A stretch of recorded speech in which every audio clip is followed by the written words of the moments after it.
अब तक आपने दुर्गा सप्तशती के चौथे अध्याय में देखा कि किस प्रकार माँ दुर्गा ने महिषासुर नामक भयावह राक्षस व उसकी पूरी सेना का संहार कर दिया, जिससे सभी देवता अत्यंत प्रसन्न हुए और देवी की स्तुति करने लगे, जिससे प्रसन्न होकर देवी दुर्गा ने देवताओं को आशीर्वाद दिया कि भविष्य में देवता जब भी उनकी स्तुति कर उन्हें बुलाएंगे तो वे आकर उनकी रक्षा करेंगी।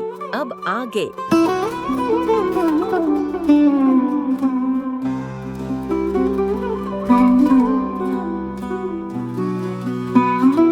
महर्षि मेधा ने कहा, पूर्व काल में शुंभ निशुंभ नामक असुरों ने अपने बल के मद से इंद्र का त्रिलोकी का राज्य और यज्ञों के भाग छीन लिए, और वह दोनों इसी प्रकार सूर्य, चंद्रमा, धर्मराज और वरुण के अधिकार भी छीनकर स्वयं ही उनका उपयोग करने लगे।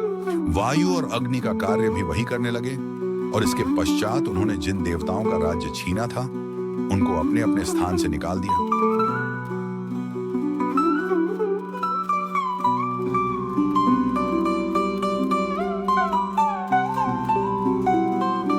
इस तरह से अधिकार छिने हुए दैत्यों तथा दैत्यों द्वारा निकाले हुए देवता अपराजिता देवी का स्मरण करने लगे कि देवी ने हमको वर दिया था कि मैं तुम्हारी संपूर्ण विपत्तियों को नष्ट करके रक्षा करूंगी। ऐसा विचार कर सब देवता हिमालय पर गए और भगवती विष्णु माया की स्तुति करने लगे। पूर्व काल में देवताओं ने अपने अभीष्ट फल पाने के लिए जिसकी स्तुति की है और देवराज इंद्र ने बहुत दिनों तक जिसका सेवन किया है, वह कल्याण की साधना भूता ईश्वरी हमारा कल्याण और मंगल करे तथा सारी विपत्तियों को नष्ट कर डाले।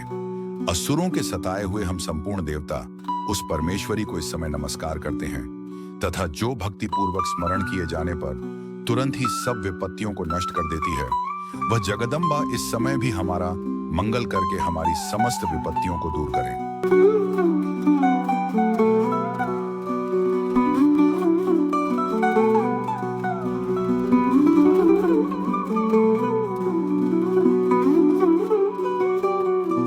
महर्षि मेधा ने कहा, हे राजन, इस प्रकार जब देवता स्तुति कर रहे थे तो उसी समय पार्वती देवी गंगा में स्नान करने के लिए आई। तब उनके शरीर से प्रकट होकर शिवा देवी बोली, शुंभ दैत्य के द्वारा स्वर्ग से निकले हुए और निशुंभ से हारे हुए यह देवता मेरी स्तुति कर रहे हैं। पार्वती के शरीर से अंबिका निकली थी, इसलिए उसको संपूर्ण लोक में कौशिकी कहते हैं।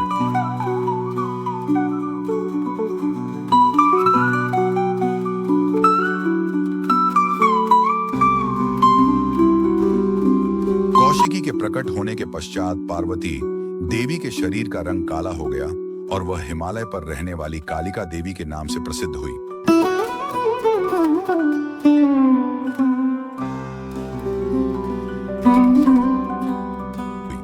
फिर शुंभ और निशुंभ के दूत चंडमुंड वहां आया और उसने परम मनोहर रूप वाली अंबिका देवी को देखा। फिर वह शुंभ के पास जाकर बोले, महाराज, एक अत्यंत सुंदर स्त्री हिमालय को प्रकाशित कर रही है। वैसा रंग रूप आज तक हमने किसी स्त्री में नहीं देखा। हे असुरेश्वर, आप यह पता लगाएं कि वह कौन है और उसको ग्रहण कर ले।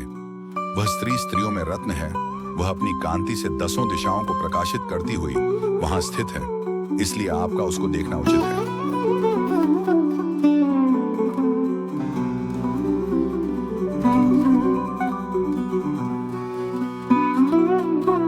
हे प्रभु, तीनों लोकों के हाथी, घोड़े और मणि इत्यादि जितने रत्न हैं, वह सब इस समय आपके घर में शोभायमान है। हाथियों में रत्न रूप ऐरावत हाथी और उच्चैश्रवा नामक घोड़ा तो आप इंद्र से ले आए हैं। हंसों द्वारा जुता हुआ विमान जो कि ब्रह्मा जी के पास था, अब भी आपके पास है, और यह महापद्म नामक खजाना आपने कुबेर से छीना है। समुद्र ने आपको सदा खिले हुए फूलों की किंजलकिनी नामक माला दी है। वरुण का कंचन की वर्षा करने वाला छत्र आपके पास है। रथों में श्रेष्ठ प्रजापति का रथ भी आपके पास ही है। हे दैत्येंद्र, मृत्यु से उत्क्रांतिका नामक शक्ति भी आपने छीन ली है, और वरुण का पाश भी आपके भ्राता निशुंभ के अधिकार में है, और जो अग्नि में न जल सके ऐसे 2 वस्त्र भी अग्निदेव ने आपको दिए हैं। हे दैत्यराज, इस प्रकार सारी रत्न रूपी वस्तुएं आप संग्रह कर चुके हैं, तो फिर आप यह कल्याणकारी स्त्रियों में रत्न रूप अनुपम स्त्री आप क्यों नहीं ग्रहण करते?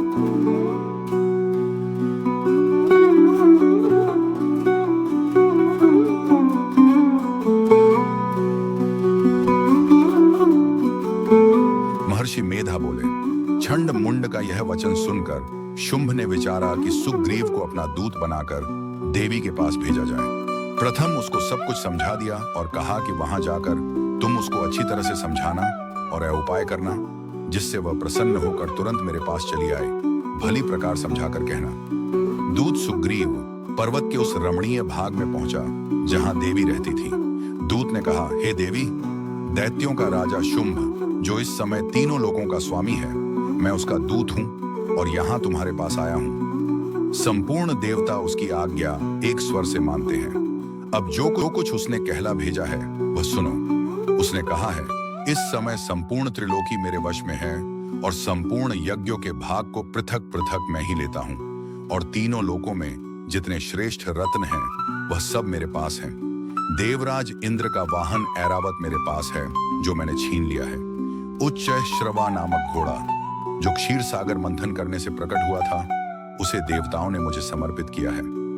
हे सुंदरी, इनके अतिरिक्त और भी जो रत्न भूषण पदार्थ देवताओं के पास थे वह सब मेरे पास हैं। हे देवी, मैं तुम्हें संसार की स्त्रियों में रत्न मानता हूं क्योंकि रत्नों का उपभोग करने वाला मैं ही हूं।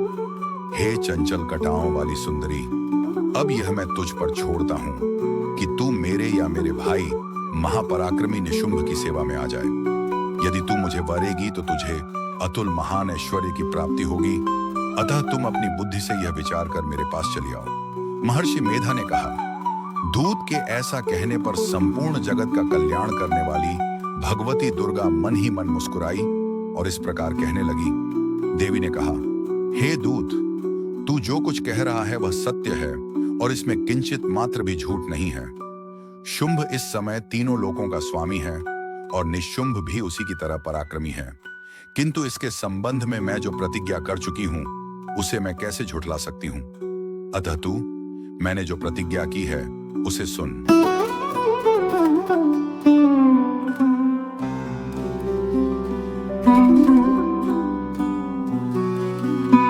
जो मुझे युद्ध में जीत लेगा और मेरे अभिमान को खंडित करेगा तथा बल में मेरे समान होगा वही मेरा स्वामी होगा।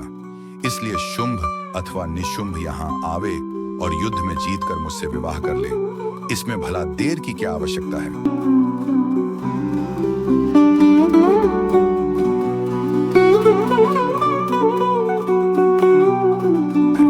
दूत ने कहा, हे देवी, तुम अभिमान में भरी हुई हो, मेरे सामने तुम ऐसी बात ना करो। इस त्रिलोकी में मुझे तो ऐसा कोई दिखाई नहीं देता जो कि शुंभ और निशुंभ के सामने ठहर सके। हे देवी, जब अन्य देवताओं में से कोई शुंभ व निशुंभ के समान युद्ध में ठहर नहीं सकता तो तुम जैसी स्त्री उनके सामने रणभूमि में ठहर सकेगी।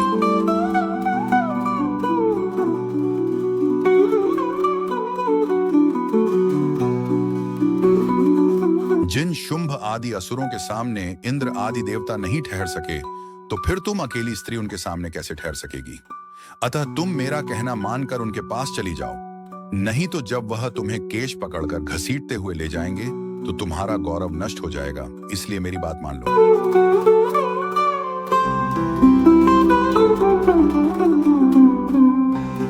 देवी ने कहा, जो कुछ तुमने कहा ठीक है।